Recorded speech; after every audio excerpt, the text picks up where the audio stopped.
हाँ जी बेटा, welcome to all. ਅੱਜ ਆਪਾਂ ਬੇਟਾ ਗੱਲ ਕਰਾਂਗੇ ਤੁਹਾਡੇ 9ਵੀਂ ਦੇ ਸਾਇੰਸ ਬਾਈ ਮੰਥਲੀ ਐਗਜ਼ਾਮ ਦੀ। ਕਾਫੀ ਇੰਟਰਸਟਿੰਗ ਸੀ ਅੱਜ ਵਾਲਾ ਜਿਹੜਾ ਤੁਹਾਡਾ ਸਾਇੰਸ ਵਿਸ਼ੇ ਦਾ ਪੇਪਰ ਸੀਗਾ। ਇਹ ਕੁਐਸਚਨ ਆ ਬੇਟਾ, ਇਹ ਬਹੁਤ ਇੰਪੋਰਟੈਂਟ ਕੁਐਸਚਨ ਨੇ ਤੁਹਾਡੇ ਐਗਜ਼ਾਮ ਲਈ, ਫਾਈਨਲ ਐਗਜ਼ਾਮ ਲਈ ਵੀ, ਜਾਂ ਜਿਹੜੇ ਬੱਚੇ 10ਵੀਂ ਦੇ ਵਿੱਚ ਨੇ ਹੁਣ, ਜਿਹਨਾਂ ਨੇ NTSC ਐਗਜ਼ਾਮ ਦੇਣਾ, ਜਾਂ ਤੁਸੀਂ ਅੱਗੇ ਜਾ ਕੇ NTSC ਐਗਜ਼ਾਮ ਦੇਣਾ 10ਵੀਂ ਦੇ ਵਿੱਚ, ਉਸ ਐਗਜ਼ਾਮ ਲਈ ਵੀ ਇਹ ਬਹੁਤ ਮਹੱਤਵਪੂਰਨ ਪ੍ਰਸ਼ਨ ਨੇ। ਇੰਪੋਰਟੈਂਟ ਟੌਪਿਕ ਸੀਗੇ ਜਿਨ੍ਹਾਂ ਦੇ ਵਿੱਚੋਂ ਆਪਾਂ ਨੂੰ ਇਹ ਕੁਐਸਚਨ ਜਿਹੜੇ ਪਾਏ ਗਏ ਸੀ। ਚਲੋ ਬੇਟਾ, ਆਪਾਂ ਹੁਣ ਇਸ ਦਾ ਸੋਲਿਊਸ਼ਨ ਦੇਖਾਂਗੇ, ਤਾਂ ਤੁਸੀਂ ਆਪਣੇ ਆਨਸਰ ਦਾ ਮਿਲਾਨ ਆ ਜਿਹੜਾ ਇਸ ਵੀਡੀਓ ਨੂੰ ਦੇਖ ਕੇ ਕਰ ਲੈਣਾ। ਠੀਕ ਹੈ ਬੇਟਾ। ਨੈਕਸਟ ਫਸਟ ਕੁਐਸਚਨ, ਹੇਠ ਲਿਖਿਆਂ ਵਿੱਚੋਂ ਕਿਹੜਾ ਇੱਕ ਵਿਕਲਪ ਗੈਸਾਂ ਨੂੰ ਦਰਵ ਵਿੱਚ ਬਦਲਣ ਲਈ ਵਰਤਿਆ ਜਾ ਸਕਦਾ ਹੈ?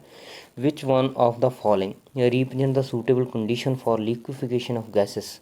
ਜੇ ਆਪਾਂ ਲਿਕੁਫਾਈ ਕਰਨਾ ਕਿਸੇ ਗੈਸ ਨੂੰ ਆਪਾਂ ਦਰਵ ਵਿੱਚ ਬਦਲਣਾ, ਤਾਂ ਆਪਾਂ ਨੂੰ ਕੀ ਕਰਨਾ ਪਏਗਾ ਬੇਟਾ? ਉੱਚ ਦਬਾਅ ਦੇਣਾ ਪਏਗਾ, ਟੈਂਪਰੇਚਰ ਘੱਟ ਦੇਣਾ ਪਏਗਾ, low temperature and high pressure.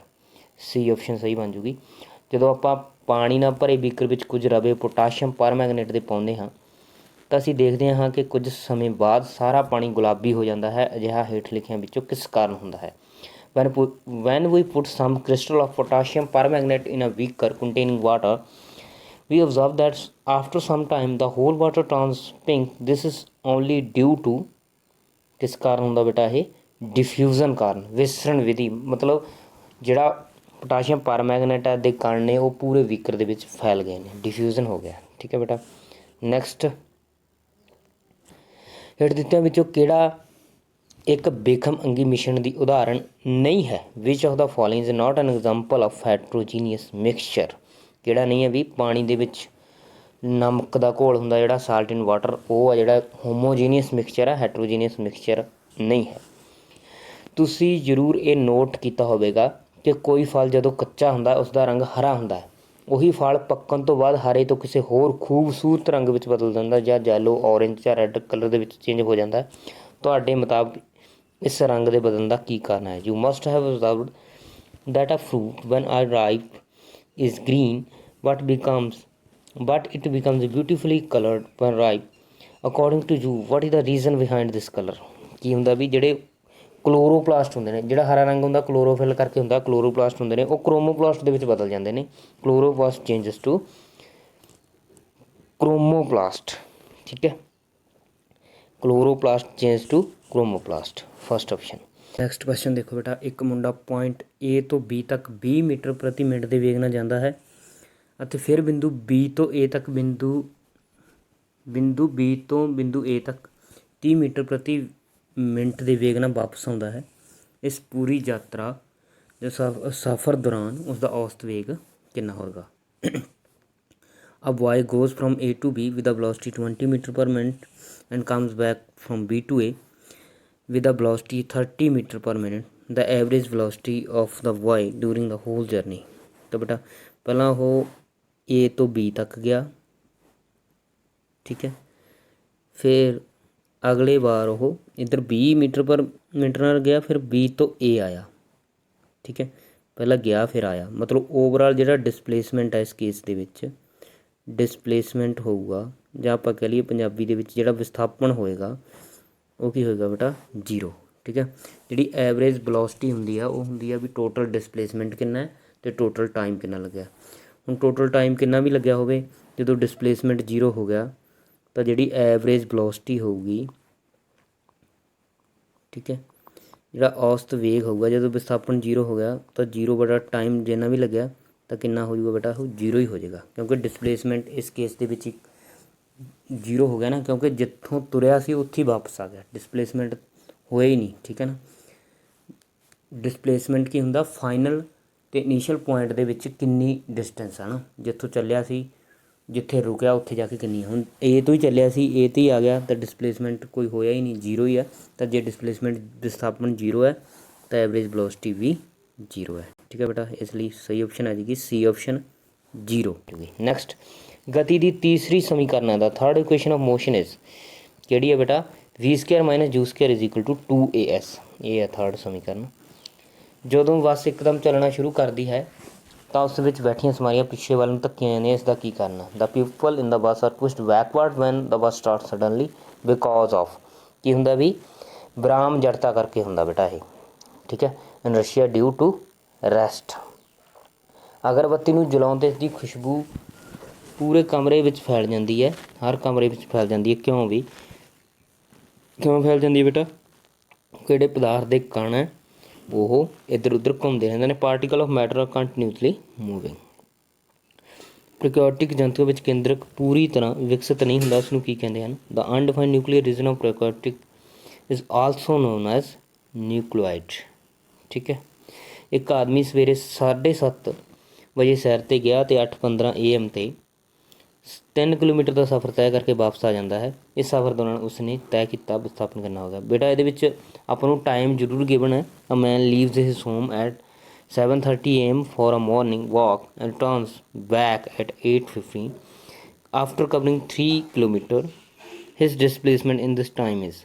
ਦੇਖੋ ਬੇਟਾ ਆਪਾਂ ਨੂੰ ਟਾਈਮ ਜ਼ਰੂਰ ਦਿੱਤਾ, ਆਪਾਂ ਨੂੰ ਕੋਈ ਦਿਸ਼ਾ ਨਹੀਂ ਗਿਵਨ, ਠੀਕ ਹੈ, ਵੀ ਕਿੱਧਰ ਕਿਹੜੀ ਡਾਇਰੈਕਸ਼ਨ ਦੇ ਵਿੱਚ ਗਿਆ ਉਹ। ਤਾਂ ਇਸ ਕਰਕੇ ਇਸ ਕੇਸ ਦੇ ਵਿੱਚ ਵਿਸਥਾਪਨ ਆ ਜਿਹੜਾ ਡਿਸਪਲੇਸਮੈਂਟ ਕਿੰਨਾ ਹੋਏਗਾ? 0। ਨਿਊਟਨ ਗਤੀ ਦੇ ਪਹਿਲੇ ਨਿਯਮ ਨੂੰ ਹੋਰ ਕਿਸ ਨਾਮ ਨਾਲ ਜਾਣਿਆ ਜਾਂਦਾ? ਕਿਸ ਨਾਮ ਨਾਲ ਜਾਣਿਆ ਜਾਂਦਾ ਬੇਟਾ? ਜੜਤਾ ਦਾ ਨਿਯਮ, law of inertia. Newton's first law of motion is also known as law of inertia. ਕੀ ਹੁੰਦਾ ਜਦੋਂ ਤੁਸੀਂ ਪਾਣੀ ਵਿੱਚ ਖੰਡ ਘੋਲਦੇ ਹੋ? ਕੀ ਹੁੰਦਾ ਵੀ? What happens when you add sugar to water? ਉਸਦਾ ਵੋਲਿਊਮ ਹੈ ਜਿਹੜਾ ਸੇਮ ਰਹਿੰਦਾ। ਪਾਣੀ ਜਿਹੜਾ ਆਪਾਂ ਘੋਲਿਆ, ਖੰਡ ਘੋਲੀ, ਉਹ ਪਾਣੀ ਦੇ ਵਿੱਚ ਜਿਹੜੀ ਸਪੇਸ ਆ ਉਹਦੇ ਪਾਰਟੀਕਲ ਦੇ ਵਿੱਚ ਉਹਦੇ ਵਿੱਚ ਸਮਾ ਜਾਂਦੀ ਹੈ। ਦਾ ਆਇਤਨ ਜਿਹੜਾ ਉਨਾ ਹੀ ਰਹਿੰਦਾ, ਪਾਣੀ ਦਾ ਆਇਤਨ ਉਨਾ ਹੀ ਰਹਿੰਦਾ, ਵੋਲਿਊਮ ਵਾਟਰ ਰਿਮੇਨਸ ਸੇਮ। ਬਲ ਦੀ SI ਇਕਾਈ kilogram metre per second square ਹੈ। ਇਸ ਦੀ ਇਕਾਈ ਨੂੰ ਇੱਕ ਹੋਰ ਨਾਮ ਨਾਲ ਜਾਣਿਆ ਜਾਂਦਾ। ਕਿਹੜੇ ਨਾਮ ਨਾਲ ਜਾਣਿਆ ਜਾਂਦਾ ਉਹ ਆਪਾਂ ਦੱਸਣਾ। SI unit of force is kilogram metre per second square.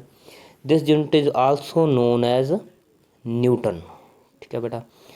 1 ਮਾਈਕਰੋਮੀਟਰ ਬਰਾਬਰ ਹੁੰਦਾ ਹੈ 1 ਮਾਈਕਰੋਮੀਟਰ ਇਜ਼ 10⁻⁻6 ਮੀਟਰ। ਯਾਦ ਰੱਖੋ ਬੇਟਾ ਇਹਨੂੰ। ਨੈਨੋਮੀਟਰ ਪੁੱਛ ਲੈਂਦੇ ਆਪਾਂ, 10⁻⁻9 ਮੀਟਰ ਲਿਖਣਾ ਸੀ। ਹੁਣ ਆਪਾਂ ਨੂੰ ਮਾਈਕਰੋ ਪੁੱਛਿਆ ਤਾਂ 10⁻⁻6 ਮੀਟਰ। ਨੈਕਸਟ ਕੁਐਸਚਨ, ਜਦੋਂ ਅਮੋਨੀਅਮ ਕਲੋਰਾਈਡ ਅਤੇ ਸਧਾਰਨ ਨਮਕ ਨੂੰ ਕੁਝ ਦੇਰ ਲਈ ਗਰਮ ਕੀਤਾ ਜਾਂਦਾ ਤਾਂ ਚਾਈਨਾ ਡਿਸ਼ ਦੇ ਉੱਪਰ ਉਲਟੀ ਕਰਕੇ ਰੱਖੀ ਕੀਪ ਦੇ ਉੱਪਰੀ ਭਾਗ 'ਤੇ ਤੁਸੀਂ ਕੀ ਦੇਖਦੇ ਹੋ? After heating common salt ammonium chloride for a few minutes we can observe the following on the upper part inverted funnel. ਕੀ ਹੁੰਦਾ ਵੀ? ਸਫੈਦ ਰੰਗ ਦਾ ਠੋਸ ਪਦਾਰਥ ਆ ਜਿਹੜਾ ਉਹ ਡਿਪੋਜ਼ਟ ਹੋ ਜਾਂਦਾ, ਜੰਮ ਜਾਂਦਾ। ਆ ਵਾਈਟ ਸੋਲਿਡ ਡਿਪੋਜ਼ਟ ਕੀ ਹੁੰਦਾ ਬੇਟਾ? ਉਹ ਅਮੋਨੀਅਮ ਕਲੋਰਾਈਡ, ਠੀਕ ਹੈ। ਦਿੱਤਾ ਗਿਆ BT ਗ੍ਰਾਫ ਵਸਤੂ ਬਾਰੇ ਕੀ ਦਰਸਾਉਂਦਾ ਹੈ? From the given velocity time graph we can see that an object is. ਕੀ ਹੈ ਵੀ? ਇਸ ਗ੍ਰਾਫ ਤੋਂ ਕੀ ਪਤਾ ਲੱਗਦਾ ਬੇਟਾ? ਆਪਾਂ ਪਹਿਲਾਂ ਵੀਡੀਓ 'ਚ ਵੀ ਡਿਸਕਸ ਕੀਤਾ ਸੀ। ਕੀ ਪਤਾ ਲੱਗਦਾ ਇਸ ਤੋਂ? ਕਿਹਨੂੰ ਦਰਸਾਉਂਦਾ? ਇਹ ਵਸਤੂ ਦੀ ਇੱਕ ਸਮਾਨ ਗਤੀ ਨੂੰ ਦਰਸਾਉਂਦਾ ਹੈ, ਠੀਕ ਹੈ। In uniform motion, body is in uniform motion. Iodine ਦੇ ਟਿੰਕਚਰ ਵਿੱਚ ਰੋਗਾਣੂ ਰੋਧਕ ਗੁਣ ਹੁੰਦਾ ਹੈ। ਇਹ ਘੋਲ ਕਿਸ ਨੂੰ ਆਪਸ ਵਿੱਚ ਮਿਲਾ ਕੇ ਬਣਦਾ ਹੈ? Tincture of iodine has a antiseptic property. This solution is made by dissolving. ਕੀ ਹੈ ਬੇਟਾ? ਆਇਓਡੀਨ ਦਾ ਜਿਹੜਾ ਟਿੰਕਚਰ ਘੋਲ ਹੈ ਉਹਦੇ ਵਿੱਚ ਕੀ ਮਿਲਾਇਆ ਹੁੰਦਾ? ਇਨ ਜਨਰਲ ਆਇਓਡੀਨ ਅਤੇ ਅਲਕੋਹਲ ਹੁੰਦੀ ਹੈ। ਆਇਓਡੀਨ ਅਲਕੋਹਲ ਦਾ ਸੋਲਿਊਸ਼ਨ ਹੁੰਦਾ। ਵੈਸੇ ਉਹਦੇ ਵਿੱਚ ਪੋਟਾਸ਼ੀਅਮ ਆਇਓਡਾਈਡ ਅਤੇ ਆਇਓਡੀਨ ਵੀ ਪਾਏ ਹੁੰਦੇ ਨੇ, ਠੀਕ ਹੈ। ਆਇਓਡੀਨ ਅਤੇ ਅਲਕੋਹਲ ਆ ਜਾਏਗਾ। ਸੈੱਲ ਥਿਊਰੀ ਕਿਸ ਦੁਆਰਾ ਦਿੱਤੀ ਗਈ ਸੀ? Cell theory was given by. Most important. ਇਹ ਬਹੁਤ ਬੱਚੇ ਇਹਨੂੰ ਗਲਤ ਕਰਕੇ ਗਏ ਹੋਣੇ। ਬਹੁਤ ਬੱਚਿਆਂ ਨੇ ਇਹਦਾ ਜਿਹੜਾ ਆਨਸਰ ਆ ਉਹ ਹੁੱਕ ਲਗਾਇਆ ਹੋਏਗਾ, ਠੀਕ ਹੈ। ਇਹ ਬੜੀ ਆਪਸ਼ਨ ਲਾਈ ਹੋਏਗੀ ਬਹੁਤ ਬੱਚਿਆਂ ਨੇ। ਇਹ ਗਲਤ ਆ ਬੇਟਾ। ਜੇ ਤੁਹਾਨੂੰ ਸੈੱਲ ਪੁੱਛ ਲੈਣ ਵੀ ਸੈੱਲ ਦੁਆਰਾ ਇੰਟਰੋਡਿਊਸ ਕਿਸ ਨੇ ਕੀਤਾ, ਸੈੱਲ ਦੀ ਖੋਜ ਕਿਸ ਨੇ ਕੀਤੀ, ਤਾਂ ਆਪਾਂ ਕੀ ਲਿਖਾਂਗੇ? Robert hook. ਪਰ ਆਪਾਂ ਨੂੰ ਸੈੱਲ ਥਿਊਰੀ ਪੁੱਛੀ ਹੈ ਤਾਂ ਉਹਦੇ ਲਈ ਫਸਟ ਆਪਸ਼ਨ ਸਹੀ ਆ ਜਾਏਗੀ, ਸਲਾਈਡਨ ਐਂਡ ਸਵੋਨ, ਠੀਕ ਹੈ। ਇਹ ਵਿਗਿਆਨੀ ਸੀ, ਜੀਵ ਵਿਗਿਆਨੀ, ਜਿਨ੍ਹਾਂ ਨੇ ਸੈੱਲ ਥਿਊਰੀ ਬਾਰੇ ਇੰਟਰੋਡਿਊਸ ਕਰਾਇਆ ਸੀ, ਡਿਸਕਵਰ ਕੀਤਾ ਸੀ, ਠੀਕ ਹੈ। ਕੋਲਾਈਡਲ ਕਣਾਂ ਦੀ ਲਗਾਤਾਰ ਜਿਗਜੈਗ ਗਤੀ ਜੋ ਕਿ ਡਿਸਪਰਸ਼ਨ ਮਾਧਿਅਮ ਵਿੱਚ ਹੁੰਦੀ ਹੈ, ਇਹਨੂੰ ਕਹਿੰਦੇ ਹਨ। The continuous zigzag movement of colloidal particle in dispersion medium is called Brownian movement, ਠੀਕ ਹੈ। ਉਹਨੂੰ ਕੀ ਬੋਲਦੇ ਆ ਬੇਟਾ? ਬਰਾਉਨੀਅਨ ਗਤੀ। ਪਦਾਰਥ ਵਸਤੂ ਦੇ ਪ੍ਰਵੇਗ, ਪੁੰਜ ਅਤੇ ਬਲ ਵਿੱਚ ਹੇਠ ਲਿਖਿਆਂ ਵਿੱਚੋਂ ਕਿਹੜਾ ਇੱਕ ਸੂਤਰ ਆਪਸੀ ਸੰਬੰਧ ਨੂੰ ਦਰਸਾਉਂਦਾ ਹੈ?